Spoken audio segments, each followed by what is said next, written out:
পৰ্বতৰ ঢেকঢেকীয়া লিহিৰি বতীয়া বতাহত যেনেকৈ হানে হানে হানে তোৰ দৰে নাচনি দেখি শ্ৰীকৃষ্ণই বাঁহী বজাই দিলে চাগে মোৰ মইনা ঐ বাঁহী বজাই দিলে চাগে।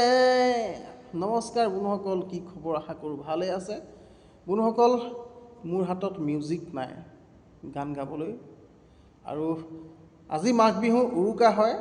আজিৰ দিনটোত জুবিন দালৈ বহুত মনত পৰিছে। কাৰণ কিয়, প্ৰত্যেকটো বিহুতে ডিচেম্বৰত জুবিন দাই এটা নহয় এটা বিহুগীত আমালৈ গাই থৈছিলে, গাই গৈছিলে। আজি যেন অসমখন দুখীয়া হৈ গ'ল তেখেতৰ অবিহনে। আজি যেন নিমাত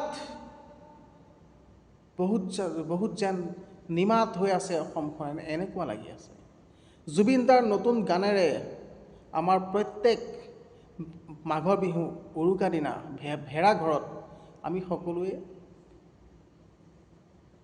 খানা খাওঁ, হুলস্থুল কৰোঁ, ফূৰ্তি কৰোঁ জুবিন দাৰ গীতেৰে।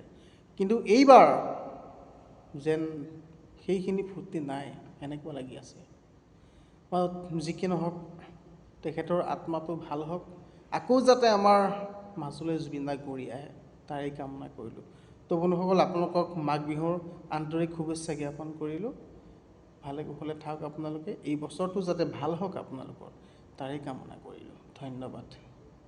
জয় আই অসম।